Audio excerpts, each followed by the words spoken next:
Alrighty guys, so today we're going to talk about something called benefits. So if you have a job, most of the time you have something called benefits, which are value-added options employers, that's supposed to say employers, offer to full-time employees. So these are things like insurance. So you can get health insurance, dental insurance, life insurance. They offer you vacation time, paid sick time. These are things that you get extra, more than a salary, that places can offer you. So there's also retirement plans, childcare leave, and pensions. So pensions has to do with your retirement.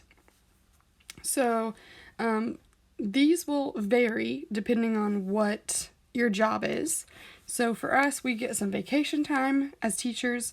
We get sick time, we get sick days that we can take off and still get paid. And then we have different retirement plans we can choose from. So whatever your job is, they offer these different things for you. Now, benefits are optional. Some places don't have benefits. You have to pay for all that yourself. You have to pay for your own insurance.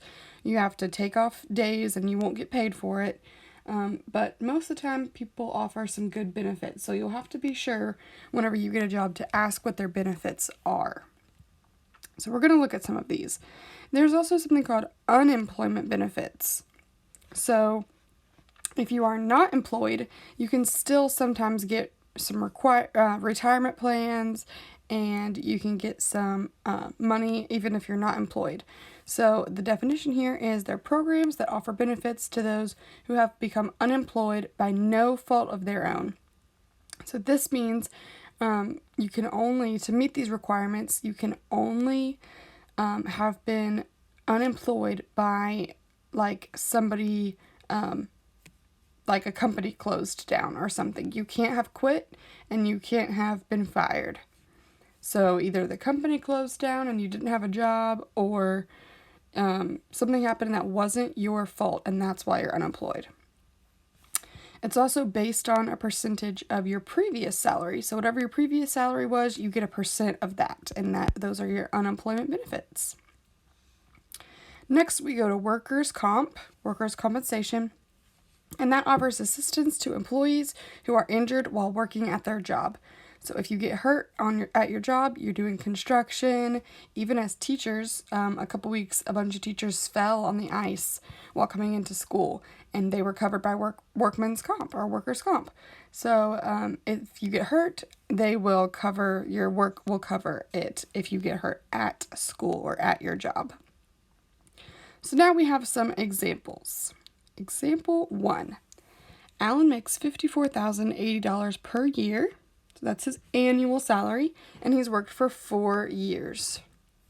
So this is a chart that says how many days he gets off per year.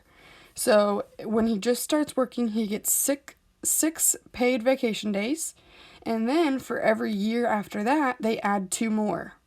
So that's what that chart is. So for 1 year, they add 2 more to 6, which is 8. For 2 years, they add 2 more to that.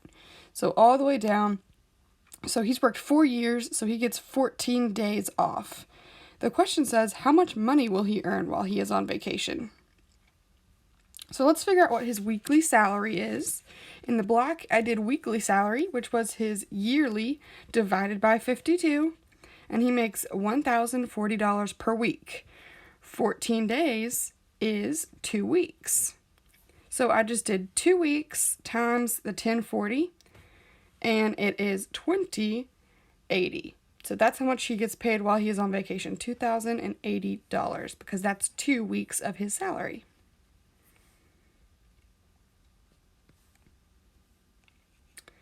Example 2. Frida will contribute 12% to her family health care, and her company will pay the rest. So this is pretty common. For benefits, sometimes you have to pay a little bit, but then the other company will cover the rest. She's paid bi-weekly, which means 26. Remember our chart. She's paid bi-weekly, and she notices that $737.50 is taken out of her paycheck for her health care each week. How much does Frida pay? So $737 is how much they take out of her paycheck. So 737 times 26 times, if she's paid bi-weekly, for the whole year, she has to pay $19,000. That's how much it cost, I guess. That's how much the plan costs total for the whole year. So she'll pay 12%, and the company will pay the rest. So 100 minus 12 is 88. So she pays the 12%, so times 0.12, and the company will pay the 88%, so 0.88. So I did those there, and together, if you add those up together, you'll get the total. And we have one more problem here, number 3. For Marina's pension, which is how you get paid after you retire, she will receive 1.5% of her salary for the past 5 years, multiplied by her 25 years working for the company. How much will she get? So in the equation there, I have pension equals average salary times the percentage that she gets times the years that she's worked. So all those pink numbers there, 88,900, 92,200, 96,000, 98,000, 102,000. Those are what she's made for the past 5 years. So what I did was I took the average. So added them all up, divide by 5.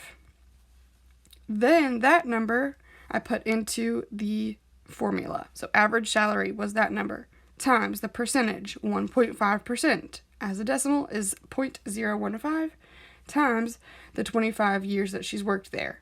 And this is how much she's going to get each year after she retires. So there's benefits. Tomorrow we will talk about Social Security, but for now, there's those notes, and you can go do the work for that. I'll see you guys later.